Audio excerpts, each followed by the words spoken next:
राधे राधे, राम राम, हरे कृष्णा। आजकल भगवान को मानना, भगवान के एग्जिस्टेंस को मानना आउट ऑफ फैशन माना जाता है। दकियानूसी विचार माने जाते हैं। लोग बोलते हैं कि हम लोग 22वीं सेंचुरी में जी रहे हैं, क्या दकियानूसी बातें कर रहे हैं। लेकिन आज भी भगवान उतने ही सत्य हैं जितने हमेशा थे और हमेशा रहेंगे। आज भी लोग मरते हैं और हम सब मरेंगे। 22वीं सेंचुरी में आने से आदमी की मृत्यु नहीं रुक गई है। हर आदमी पैदा हो रहा है और हर आदमी मरेगा भी। तो भगवान भी ऐसे के ऐसे हैं। तो ऐसे शास्त्रों में बोला गया है कि जो मनुष्य शरीर का जो अवसर प्राप्त होता है उसको अगर हमने खो दिया और जन्म मरण के बंधनों से बार बार जन्म बार बार मरण के बंधन नहीं छूटे तो हम अपना बहुत बड़ा नुकसान करेंगे। लेकिन भगवान की तरफ श्रद्धा कैसे आए?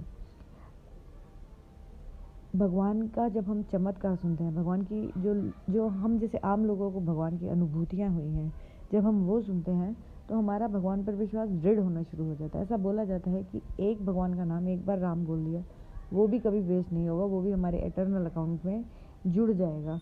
तो क्यों ना हम भगवान की जो भगवान ने जो अपनी अनुभूतियाँ करवाई हैं लोगों को, हम जैसे आम लोगों को जब हमने मुश्किल में पड़कर उनको याद किया तो कैसे उन्होंने अपना मदद की, कैसे आप उनकी मदद की, तो उसके बारे में हम लोग कुछ पढ़ेंगे तो हो सकता है कि हम भगवान के थोड़ा नज़दीक आने की शुरुआत कर सकें। भगवान की तरफ हमारा जो मुख है, जो पीठ दिखाई हुई है, वो उनकी तरफ मुख जो है हमारा टर्न होना शुरू हो जाता है। तो यही कोशिश मैं करने जा रही हूँ अपने लिए भी और जो इसको सुनेंगे उनके लिए भी।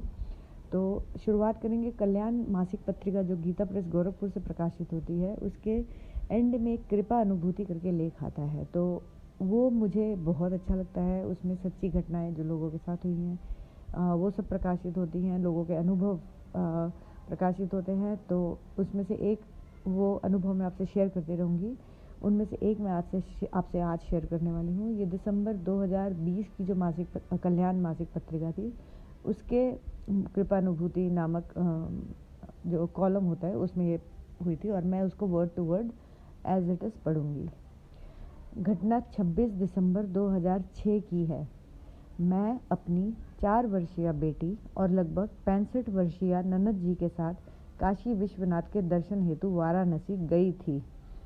वहीं से हम सुबह टैक्सी लेकर सड़क मार्ग द्वारा संगम स्नान के लिए प्रयागराज पहुँचे। दोपहर बाद स्नान ध्यान से निवृत्त होकर वहां से हमने अयोध्या की ओर कूच किया। रास्ते में अवध विश्वविद्यालय देखा तो मैंने टैक्सी उस ओर मुड़वा ली। मैं पंजाब विश्वविद्यालय से संलग्न डीएवी कॉलेज होशियारपुर में अंग्रेजी विभाग में एसोसिएट प्रोफेसर के पद पर कार्यरत थी। अतः अवध विश्वविद्यालय के उप कुलपति से भेंट करने के उद्देश्य से मैंने टैक्सी ड्राइवर को विश्वविद्यालय परिसर में चलने का आदेश दिया। वहाँ कुछ प्रोफेसर साहिबान से मेरी भेंट हुई और विचारों के आदान प्रदान भी हुआ, परंतु उप कुलपति महोदय उस समय किसी कार्यवश विश्वविद्यालय से बाहर गए थे, अतः उनसे भेंट ना हो सकी। करीब 6 बजे शाम हम विश्वविद्यालय परिसर से जब बाहर निकले तो अंधेरा होने लगा था। हमारी टैक्सी अयोध्या की तरफ रवाना हुई। कुछ ही देर में घना अंधेरा होने लगा और टैक्सी ड्राइवर संभवतः रास्ता भटक गया। हमने अपनी टैक्सी को घने जंगल में पाया, जहाँ दूर दूर तक रोशनी या किसी भी तरह के जीवन का कोई निशान नहीं था। उस वीरान रास्ते पर अंधेरे में टैक्सी भटकने लगी। अनजान रास्ता, मुसलमान टैक्सी ड्राइवर, हम 2 महिलाएं और एक बच्ची, क्या करें, कहाँ जाए। हमने कुछ स्वर्ण आभूषण भी पहन रखे थे। तरह तरह के बुरे विचार मन को घेरने लगे। अनिष्ट की आशंका, घोर आशंका सताने लगी। जब हम ड्राइवर को कुछ भी कहें तो वह कोई सीधा जवाब न दे। बेटी घबराकर रोने लगी।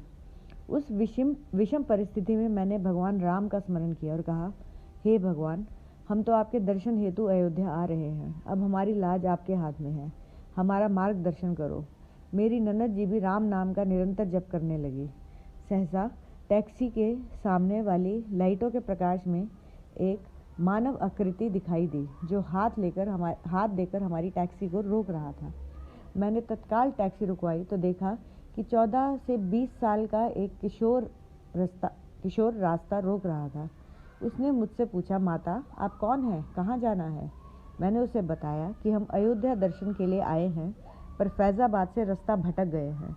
वह किशोर नवयुवक फौरन टैक्सी ड्राइवर के साथ वाली अगली सीट पर बैठ गया और रास्ता बताने लगा। उसके दिशा निर्देशों पर टैक्सी ड्राइवर टैक्सी घुमाने लगा। आश्चर्य, लगभग 5 से 7 मिनटों के अंदर ही हम मुख्य मार्ग पर जा पहुंचे। उस युवक ने टैक्सी अयोध्या के राम होटल के सामने रुकवा दी और मुझे साथ लेकर होटल मैनेजर के पास पहुंचा। उसने मैनेजर से कहा कि ये माताएं बड़ी दूर से अयोध्या आई हैं, इनके ठहरने के लिए बढ़िया कमरा और भोजन आदि की व्यवस्था करवाई जाए। मैनेजर ने होटल के कर्मचारी को भेजकर टैक्सी से सामान निकलवाया और मेरी ननद जी होटल के कमरे में सामान रखवाने लगी। हमने यह समझा कि वह युवक शायद होटल का एजेंट या कोई टूरिस्ट गाइड है और यात्रियों को होटल में कमरा दिलवाकर कमीशन लेता है। होटल के रजिस्टर पर हस्ताक्षर आदि करने की औपचारिकता के बाद में मैं पीछे मुड़ी ताकि उस युवक को कमीशन दे सकूं और उसका धन्यवाद करूं, परंतु वह नवयुवक कहीं भी नहीं नजर आया। मैंने होटल मैनेजर से उसके बारे में पूछा तो उसने अनभिज्ञता जाहिर करते हुए कहा कि उस युवक को पहले किसी ने भी यहाँ नहीं कभी देखा। अब हमारी जिज्ञासा बढ़ी और हमने उसे ढूंढना शुरू किया, परंतु वह तो वहाँ से अलोप हो चुका था। स्थानीय निवासी उसके विषय में कुछ भी नहीं जानते थे। तब जाकर हमें यह समझ आया कि उस अंधेरी रात में निर्जन वीरान मार्ग पर जिसने हमें रास्ता दिखाया वह कोई और नहीं, स्वयं वह थे जिनके दर्शन के लिए हम आए थे। पर हाय हमारी मूढ़मति, तब हम उन्हें पहचान न सकी। सच्चे मन से पुकारने पर भगवान स्वयं आकर सहायता देते हैं, मार्गदर्शन करते हैं, पर हम उन्हें पहचान नहीं पाते। तो ये प्रोफेसर श्रीमती पूजा वशिष्ठ जी का कृपा अनुभूति है, जो कि कल्याण 2020 दिसंबर मास में प्रकाशित हुई थी। तो मैं उम्मीद करती हूँ कि आपको कुछ इंस्पायरेशन मिली होगी। मुझे तो बहुत मिली, और अगले वीडियोस में मैं और कथाएं शेयर करती रहूँगी और महात्मा महापुरुषों के वचन के वीडियोस डालती रहूँगी। राधे राधे, हरे कृष्णा, राम राम।